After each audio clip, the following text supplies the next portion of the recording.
सतगुरुदेव की जय। परमेश्वर कबीर जी की प्यारी संगत को, विश्व की सारी संगत को दास का आशीर्वाद है। परमात्मा आपको मोक्ष दे, सुखी रखे, काल कष्ट से रक्षा करे। बच्चों, दास को बड़ा रस हुआ, बड़ी खुशी हुई। सभी सतलोक आश्रमों में, देश तथा विदेश में बढ़ चढ़कर भक्त आए, बेटा बेटी आए मारे, और जगत के लोगों का उत्साह भी देखने योग्य था। आपके शिष्टाचार से, आपके अनुशासन से, आपके व्यवहार से दुनिया अचंभित है कि ये लोग कौन से लोग से आए हैं। इनका ऐसा आचरण, इतनी संगत होती है लाखों की संख्या में, और कहते हैं कहीं कीड़ी का भी आवाज नहीं आती।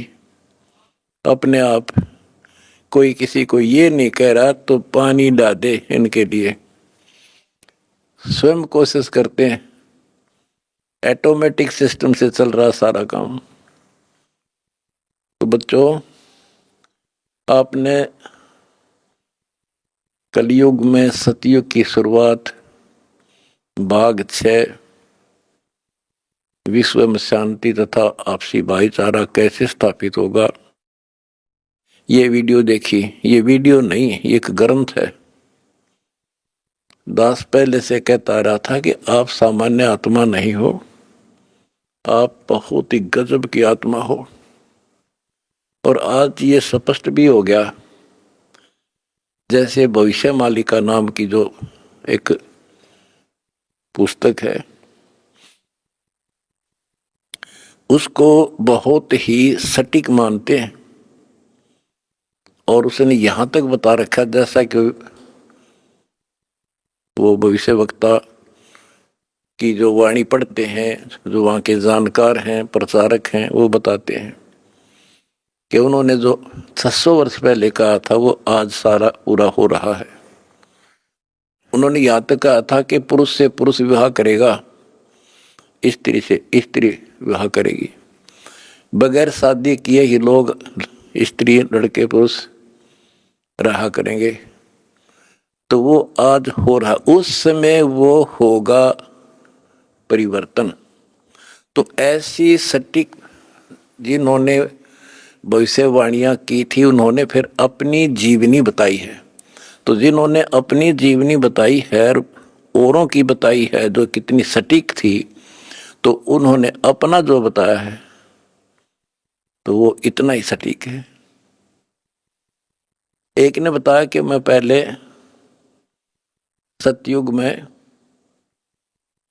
कृपाजला नामक ऋषि था, फिर मैं नील बना,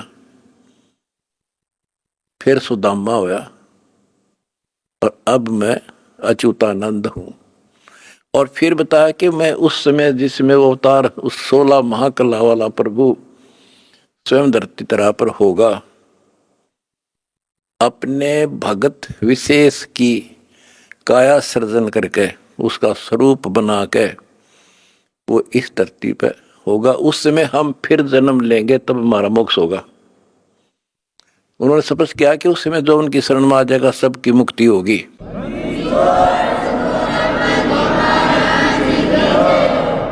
दूसरे ने कहा कि मैं सतयुग में मार्कंडेय ऋषि था।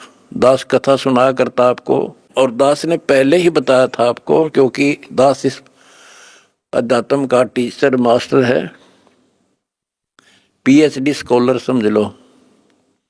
उसी समय दास कहा करता था कि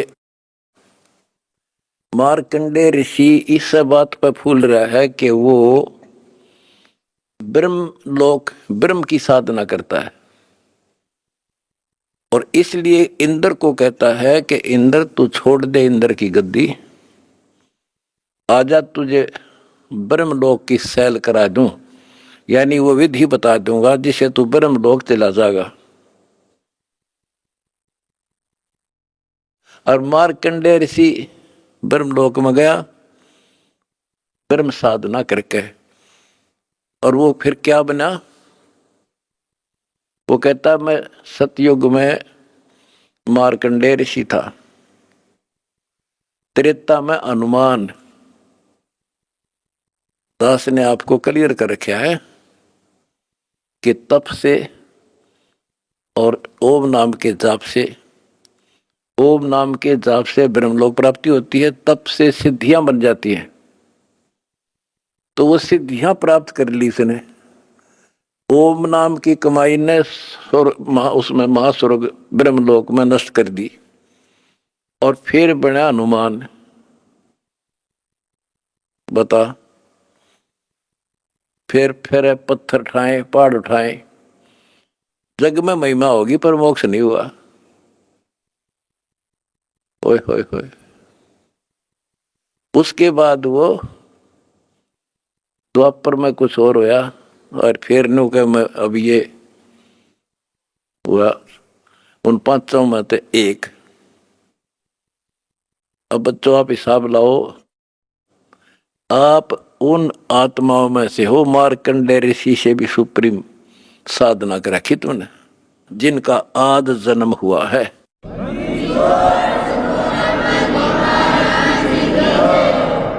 गरीबदास जी ने कहा कि नारद मुनि से केते वर्णो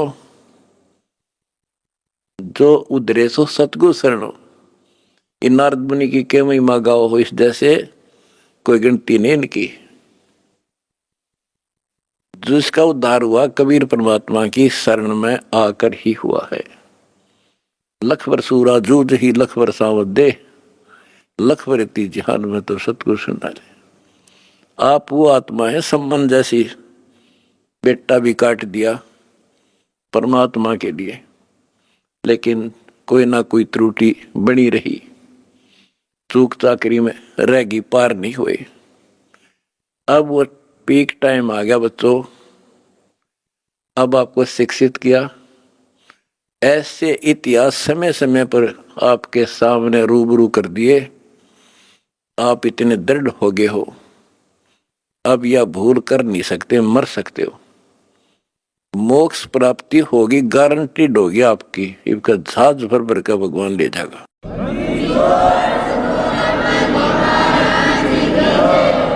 और जब तक पृथ्वी पर रहोगे, जिसके अंदर कति समर्पित भाव हो गया, हाथों पर रखेगा न्यो, अपने बच्चा ने, छोटे बच्चे ने छाती का ला कर रखा करे माँ, ऐसे रखेगा तुम्हारे को ये कबीर भगवान।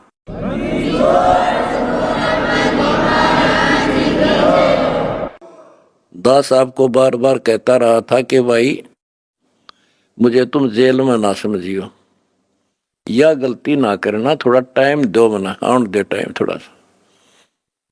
और तुमने भी दास की बातों पर विश्वास किया और दास को अपने साथ समझा, तो आज हम सफल हुए। इसमें किसी का दोष नहीं होता, उसने नो कर दिया, उसने नो कर दिया, उसने हमारा गलत मुकदमे बना दिया ना। हम तो वो कहते चोर ने नहीं पकड़ा, चोर की माँ को पकड़ा। एक लड़का चोरी करने लग गया, तो राजा के पास ले गए, बोला भाई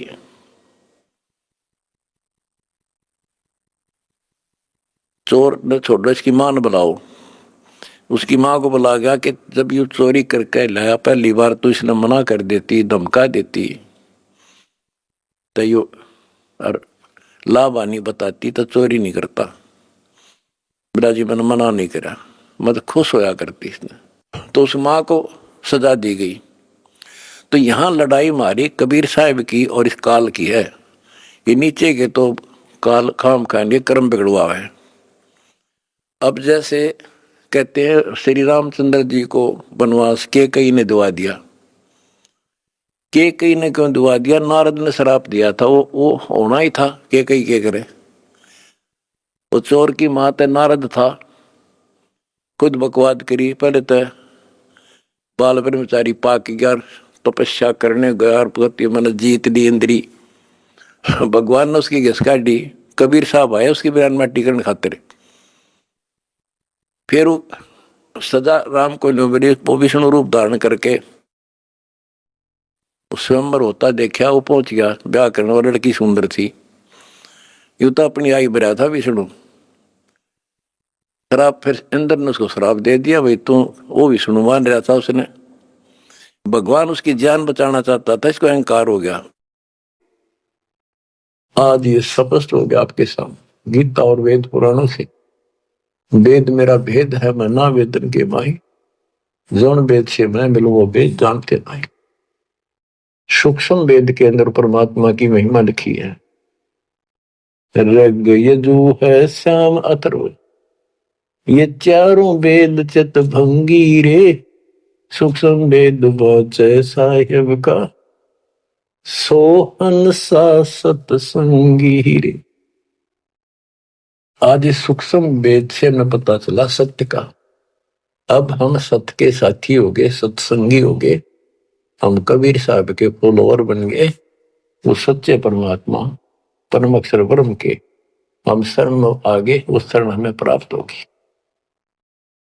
अब ये अमर वाणी भी सुनाऊंगा आपको, क्योंकि इन वाणियों का और अलग से चोट लग गया छाती में, आत्मा पे, क्योंकि ये तो सौसिद्ध वाणी है। ये तो मंत्र का काम करते हैं, जैसे गार्डू मंत्र बोला करते, उसने एक मंत्र 5-4 लाइन होती, 2-3, उन्हें सिद्ध कर लिया करके 1000 लाख बार जाप करके विष उतारा करते गार्डू।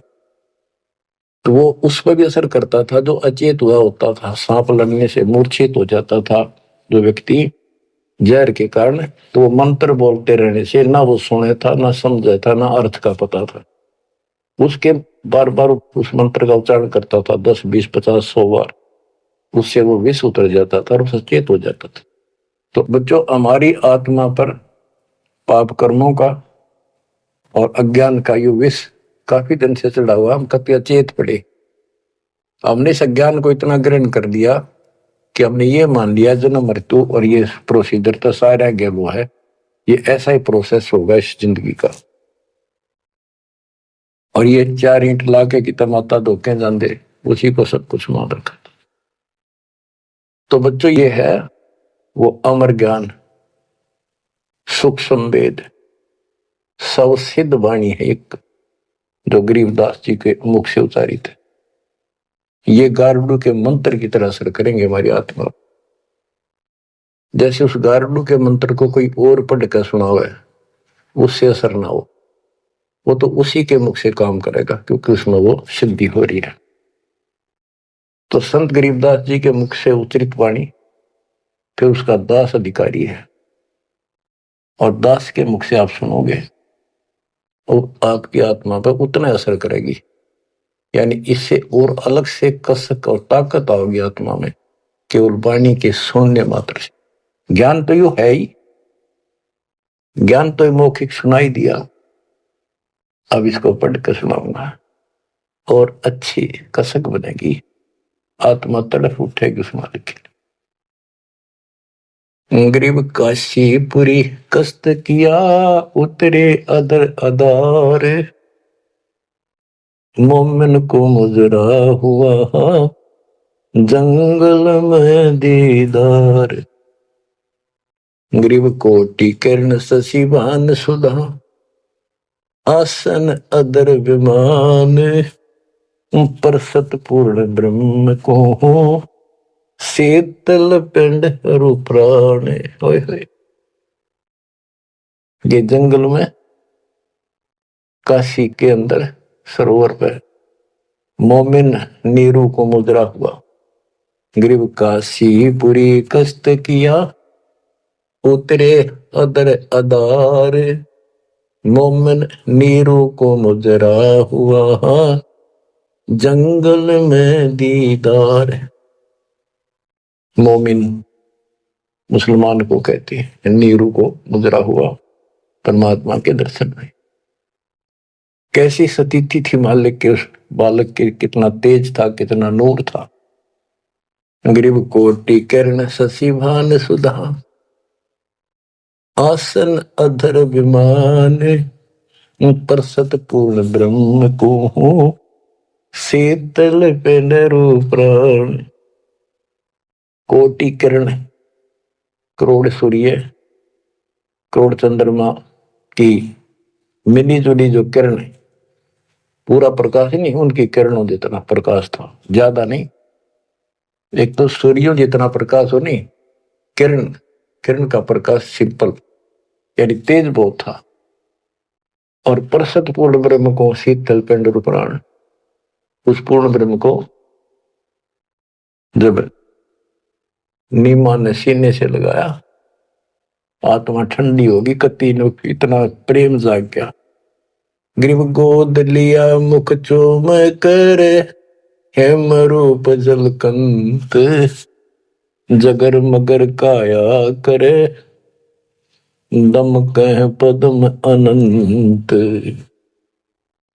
ग्रीव गोद लिया मुख चूम कर, हिम रूप जलकंत, जैसे बर्फ जैसी सफेदी चेहरे पर थी, बर्फ जैसे हिम, स्नो वाइट यानी बर्फ जैसा सफेद चेहरा, और जगर मगर काया करे जगमग, जैसे दमक पद्मानंद।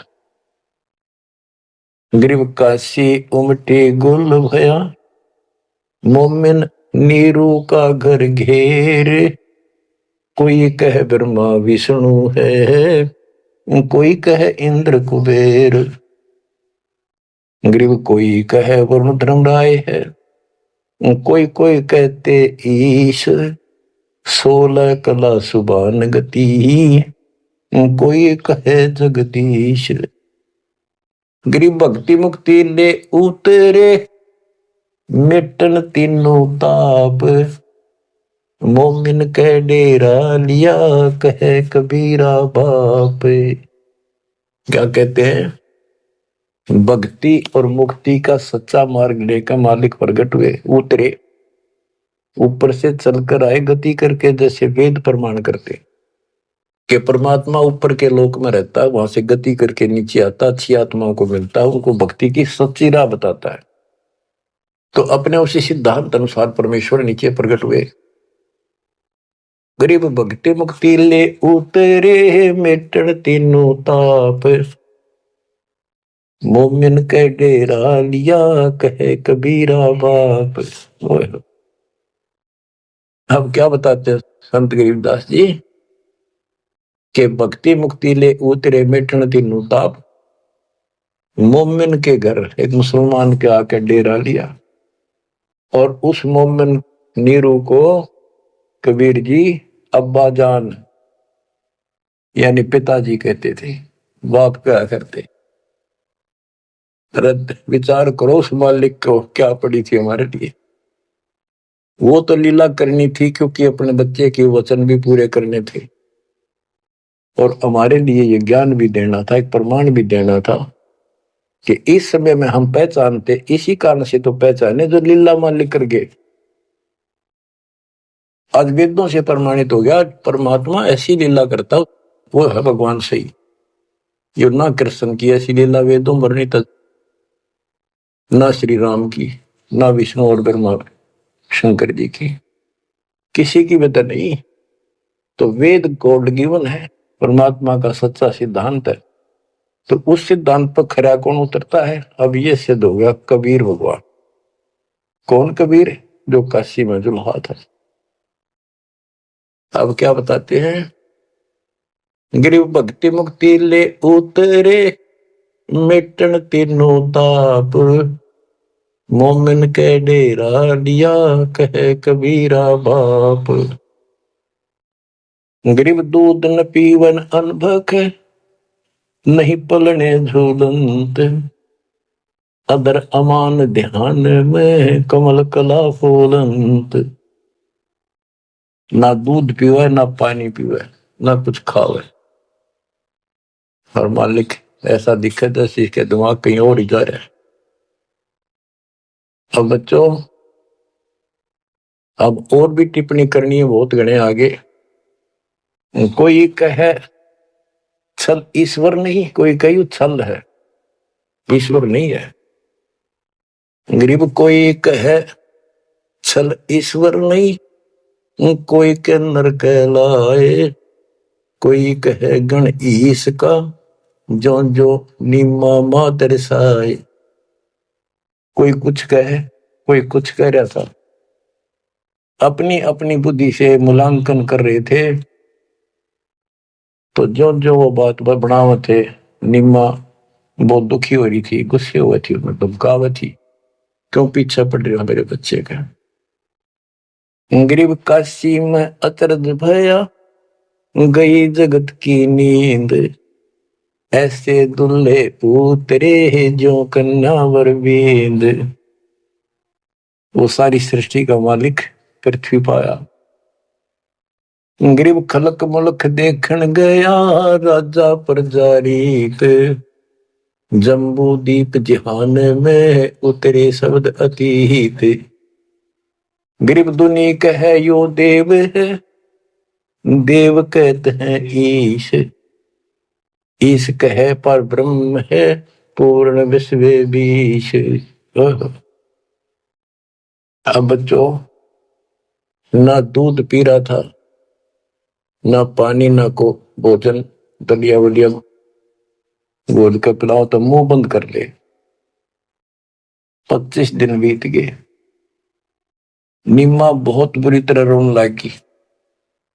आखिर होगी अकेली बालक मरेगा और साथ मरूंगी। सारी रात रोई। नीरू ने बहुत समझाई, कोई बात नहीं, भगवान ने दिया है तो लेगा, तो क्या करा, इतना क्यों दुख पा रही। परवाह नहीं मानी, कह इसके गेल मरूंगी, अब मैं जीऊंगी नहीं, मैं इस बच्चे बिना जिंदा नहीं रह सकती। नीरू ने अपने मुसलमानों से सारा पूछताछ लिया था, किसी के जंतर मंतर लग गया नहीं। आखिर में उन्होंने सोचा रामानंद जी के पास जाता हूँ, वो बहुत चर्चित हैं, विद्वान है, ब्राह्मण है, कुछ बताओगे जंतर मंतर। उसके पास गया, उसने सारा बताया कि ऐसे ऐसे हमें जंगल में एक लहर तारा तालाब में कमल के फूल पे एक बालक मिला 20-25 दिन पहले। हे ब्राह्मण जी, वो बालक कुछ खाता पीता नहीं, कुछ दया करो, कोई बताओ, विधि बताओ तो जो हम करें, हमारा बच्चा जीवित रहे, कुछ खावे पीवे। रामानंद जी से भी मालिक ने बुलवाया। रामानंद जी बोले, तुम्हारा बच्चा कोई सच्चा सुच्चा ब्राह्मण पैदा हुआ है, और ये कोई कुंवारी गाय दूध लाओ, कुंवारी बच्चिया ले आओ, बच्चिया जिसके साथ बैर ना लग गया हो, और वो अपने आप दूध देगी, उस बच्चे के पास खड़ी कर दियो। नीरू ने सोचा बकवाद करे या को बात करे, मैं मुसलमान हूं बन गया, इसलिए इसने मेरे को ठीक से जवाब दिया नहीं। तो इस प्रकार वो मन मार के वापस आ रहा था, और उधर से उसने निम्मा का रुदन दिखाई देता, रोए थी।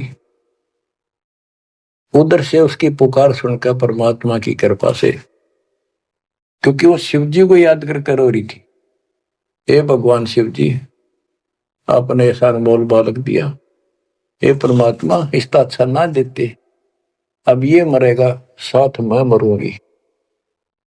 ऐसा विलाप कर रही थी, तो भगवान ने, कबीर साहब ने प्रेरित किया, शिव जी ऊपर से शिव लोक से एक ब्राह्मण रूप बना के वहां आ गया और पूछा, माई क्यों रो रही है।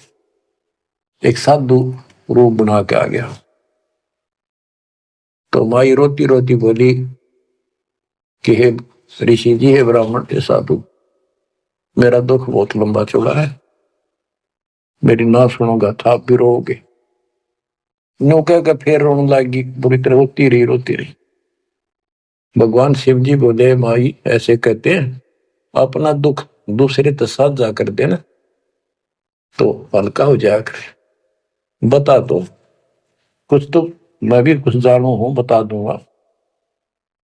तो उसने बताया कि ऐसे ऐसे में भगवान शिव जी ने हमारे को बच्चा दिया, कमल के फूल पर पाया, आज यू ना खाता पीता 25वां दिन हो गया और मरेगा।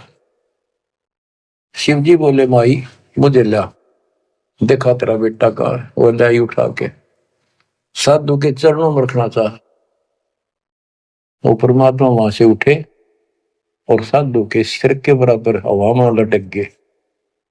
हवा में ऐसे ऐसे लेटे लेटे जैसे बच्चा लेटा होता है, ऐसा कैसा।